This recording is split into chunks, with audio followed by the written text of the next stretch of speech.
Shalom, paz do nosso Senhor Jesus Cristo nessa tarde. Queremos deixar uma palavra para todos nessa tarde e compartilhar com os irmãos. Quero chamar o pastor Losemar também para estar conosco aqui nessa tarde, onde nós vamos estar falando a respeito de dois homens, Paulo e Silvano, Paulo e Silas, conhecido como Silas, que estiveram presos. E estiveram presos, como diz o texto, e você que pode acompanhar esse texto que está no livro de Atos, o livro de Atos que traz esse nome, por causa justamente dos feitos dos apóstolos, os atos dos apóstolos, os atos da igreja que ali foram presentes nesse texto, nessa história. Então, o livro de Atos, no capítulo 16 e no versículo também 16 em diante, vai citar a história de uma ação de Deus através de dois homens chamados Paulo e Silas, que usados por Deus ali operaram com poder, libertaram ali uma jovem, uma escrava de um espírito maligno. Mas eu quero ler, na verdade, com os irmãos, versículo 23, pastor Losemar, que diz assim, no 23, e vamos ler o 22, que pega um pouquinho antes aqui, que diz assim, e a multidão ajuntou-se contra Paulo e Silas, e os magistrados ordenaram que se lhes tirassem as roupas e fossem açoitados. E depois de serem severamente açoitados, foram lançados na prisão. E o carcereiro recebeu instrução para vigiá-los com cuidado. E tendo recebido tais ordens, os lançou no cárcere interior e lhes prendeu os pés no tronco. Aleluia. Pastor Losemar, uma prisão que não era algo de raridade, uma prisão que acontecia continuamente. Os judeus cristãos que haviam se convertido, e havia uma perseguição, principalmente em Jerusalém, em cima dos judeus, que haviam se convertido ao cristianismo. Paulo era judeu, Silas, então muitos eram perseguidos. Só que a maioria, pastor Losemar, das perseguições eram ilícitas, ou seja, não poderiam ser feitas da forma como eram. Assim como o próprio Senhor Jesus, quando foi comparecer ao Sinédrio, diz a Escritura que Jesus foi à noite julgado. E esse julgamento de Jesus à noite não acontecia normalmente, ou não poderia acontecer, o julgamento de Jesus à noite, mas julgaram justamente à noite para poder incriminá-lo. Armaram o complô, o Sinédrio, os judeus, ali mestres da lei, fariseus, comandaram esse fato para poder incriminar Jesus a respeito de crimes, inclusive, que ele não havia cometido. Não citou revolta. Mas por que nós estamos falando isso aqui hoje? Que independente, pastor Losemar, da lei ser lícita ou não, como muitos nessa pandemia agora, cristãos, dizem, mas nós não vamos se submeter a essa lei porque não está correta. Mas os discípulos também se sujeitaram à lei da época e apanharam, chicoteadas, como Paulo, como o próprio Jesus, em leis que não eram permitidas. O próprio Daniel, a gente vê ele sendo incriminado por uma lei que não poderia ser feita. Foi criada essa lei de uma forma ilícita, absurda, enganando, não era algo, vamos dizer assim, permitido. Mas eles conseguiram driblar a lei e fazer uma forma de decreto para atingir a vida de Daniel e a vida daqueles que também entravam em oração. Não tinha somente Daniel, tinha Azarias, tinha Misael, tinha Ananias, que eram homens tementes a Deus na época de Daniel. Então a gente vê que havia um abuso da lei, sim, havia, mas em nenhum momento Daniel disse, eu não vou obedecer à lei porque há um abuso da lei, nenhum momento Daniel ele ora diz a palavra de Deus que ele ora, mas ele paga o preço, ele vai pagar o preço. Que preço é esse? Ele vai ser lançado na cova dos leões, ele vai ser lançado, os 3 amigos de Daniel vão ser lançados na fornalha de fogo ardente. Aí alguém vai dizer assim, não, mas eles foram lançados justamente por não obedecerem à lei, né? Como Paulo e Silas foram lançados porque não obedeceram à lei. A gente tem que ver, pastor Losemar, que era um caso da época e é um outro caso hoje, né? O caso da época era um. Não sei se o senhor também tem como trazer algo para nós aqui, a sua visão a respeito da lei, de como aconteceu com os judeus naquela época, como está acontecendo conosco hoje, se realmente deveríamos apresentar como cristãos uma resistência, porque somos cristãos, à lei, sendo que a lei está para todos, não vejo injustiça nenhuma na questão com a igreja. A mesma forma que academias, mercados, shoppings, enfim, todo mundo de alguma forma está sendo prejudicado com o vírus, com o Covid-19. Mas isso eu não vejo um ataque nenhum diretamente contra a igreja, né? Há alguns outros ataques pessoais, sim, contra a igreja. Eu não me refiro a alguns ataques de algum outro tipo, sim, diretamente contra a igreja, sim, até coloquei algo no Facebook, mas não vejo diretamente isso com respeito ao governo, de forma que a gente venha manifestar uma resistência, uma oposição, uma rebelião contra o governo. Pastor, shalom a todos, né? O que eu vejo, o que eu paro para analisar no que está acontecendo, desde quando começou essa pandemia, essa epidemia, esse vírus, esse Covid, né? O que mais me chama a atenção é o que eu tenho falado para muita gente que vem perguntar para mim também, algumas pessoas que ligavam para mim perguntando sobre esse fato. O que devemos fazer? O que vamos fazer? O que realmente temos que fazer? Pois bem, irmãos, ao longo do tempo, como a gente acabou de ler, o pastor acabou de ler a respeito de Paulo e Silas, foram açoitados simplesmente porque fizeram o seu ofício. Qual era o ofício deles? Seguiram o mandamento de Jesus. Seguiram realmente aquilo que Jesus ensinou, de libertar os cativos, de dar vista aos cegos, de dar pão aos necessitados. Eles seguiram. E para isso, na lei dos romanos, era somente Roma que poderia fazer isso, não os judeus. Os judeus tinham que respeitar a lei romana. Sim. Mas Paulo e Silas, dois discípulos, duas pessoas que aprenderam, não andaram com Jesus, mas com os seus feitos eram seguidores do Mestre, do Messias. O que eles fizeram? Vamos aprender e vamos respeitar e vamos fazer exatamente o que o Mestre fazia. E o que nós devemos fazer no dia de hoje? O que nós devemos fazer? É o que eu sempre disse e é o que eu vou falar agora para você que está me assistindo aí. Paramos um pouquinho para analisar o que realmente Deus quer de nós. O que realmente Deus quer que a gente faça. Muitas das vezes nós estamos dentro da igreja, oramos, pregamos, cultuamos, profetizamos, expulsamos demônios. Muitas das vezes até ouvimos alguém falar que foi ressuscitado pessoas dentro das igrejas. Muitas das vezes, eu não tenho dúvida no que eu vou dizer agora, muitas das vezes não é o que Deus quer que a gente faça. Muitas das vezes dentro da igreja a gente faz muitas coisas que não é realmente aquilo que Deus quer que a gente faça. Muitos de nós subimos não tenho dúvida e nem medo do que vou dizer agora.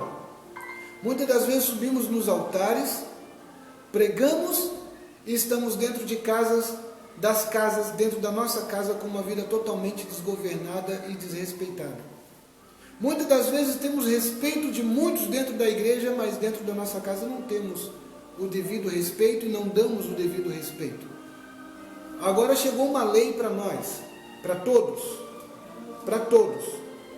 Nos finais de semana, entre 2 semanas, entre 15 dias, 2 finais de semana não podemos fazer culto. Não podemos aglomerar pessoas dentro das igrejas, não podemos. O que Deus quer realmente? Paulo e Silas, voltando à palavra, Paulo e Silas foram açoitados e jogados na mais profunda masmorra da época, na mais profunda cova da época, na prisão. Mas lá dentro, eles não deixaram de orar, não deixaram de adorar a Deus, não deixaram de fazer as suas orações, os seus rituais como judeus, não deixaram de respeitar a lei judaica, não deixaram de fazer aquilo que Deus queria que eles fizessem. Não é uma desculpa, né? E assim, eu quero trazer isso aqui também, com todo respeito, à equipe de médicos e parabenizar você, que eu sei que muitos médicos, nesse período agora, têm dormido pouco, Exato. Alguns excedido horas e horas de trabalho, e a igreja precisa ver esse lado, o acúmulo. Aí alguém vai dizer, é responsabilidade por causa do carnaval, de alguns poucos que quebraram as regras, e isso disseminou bastante o vírus. E aí agora vão dizer que a igreja está sendo prejudicada com isso. Pode até ser. Agora, eu digo algo, nós temos, com todo respeito, vereadores, pastores, bispos, vereadores, temos homens que a própria igreja reelegeu e elegeu homens e depositaram deles a confiança. E eles estão lá, lembra que muitos foram eleitos, estão lá para defender, para correr atrás dos direitos. Nós não queremos que a igreja tenha um direito a mais do que ninguém, né? A igreja tem os direitos dela, como o comércio tem o direito dele, assim como o trabalhador tem o direito dele, e temos ali nossos vereadores, né, em defesa não somente da igreja, mas você como cidadão também é defendido através de homens de Deus que estão ali para isso. Agora, se nós não confiar neles que estão ali, não vai ser uma rebelião, não vai ser um ato de desrespeito com a lei, com o decreto, embora esse decreto, alguns venham dizer que esse decreto é ilícito, né, não é verdadeiro, né? Hoje ainda recebi a mensagem do deputado e trazendo esse decreto oficialmente.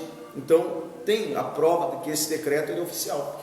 Agora, não podemos usar isso, pastor Rosemar, você que é membro, como uma forma de deixar de buscar Deus, né? É aí que está agora a distinção de que aquele que busca Deus não vem para a igreja somente para receber, ele vai ter a intimidade dele com Deus em casa, porque a igreja não é um templo, a igreja não é a placa.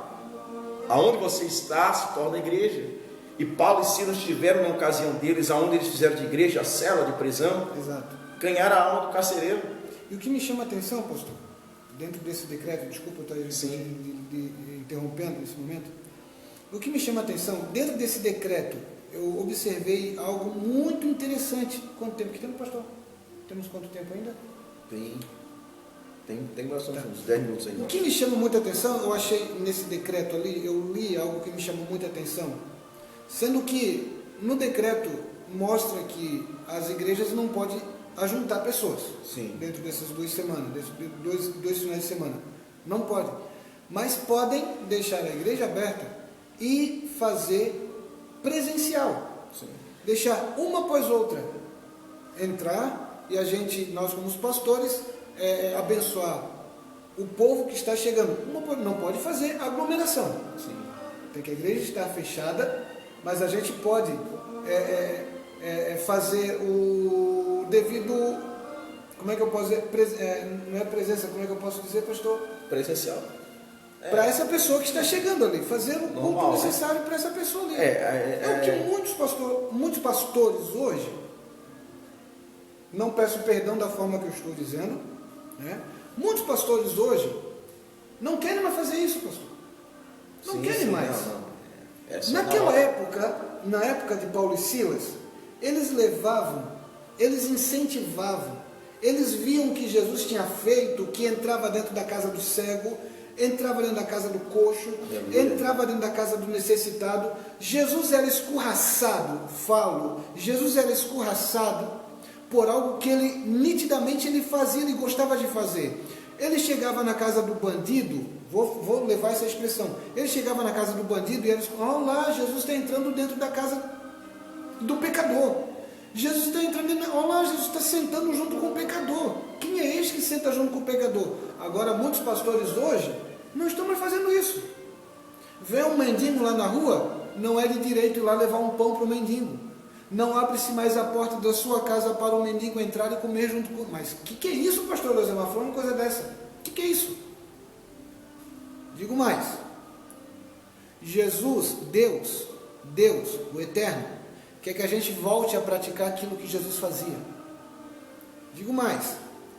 O Eterno quer que a gente volte a fazer aquilo que Jesus nos ensinou a fazer. Nós somos pastores e determinamos que nós somos seguidores de Cristo, sim, certo? Mas muito daquilo que a gente faz não chega nem perto daquilo que Cristo quer que a gente faça. A gente não vê uma agressão específica somente para a igreja, né? Todos estão sendo atingidos através dessa pandemia. É claro que a gente gostaria muito, né, que essa pandemia cessasse, todos nós queremos isso. Agora, a gente pode se sujeitar, né, apenas continuar como igreja, até porque a igreja não precisa de tempo para efetuar o que ela efetua, né? Não dependemos do templo. O templo, claro, é uma liberdade de culto.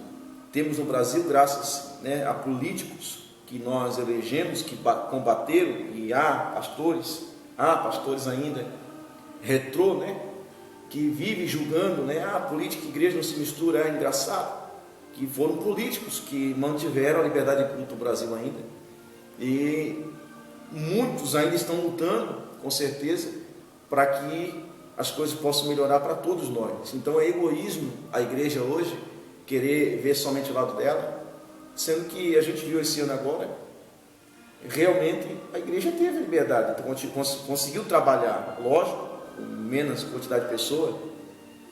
A máscara é um procedimento de segurança, porém, se a lei decretou lockdown, então nós temos que fazer o quê? Se rebelar contra a lei? Respeitar, sendo cristãos, sendo homens de Deus, mulher de Deus, sendo que muitos trabalhadores também estão sendo atingidos.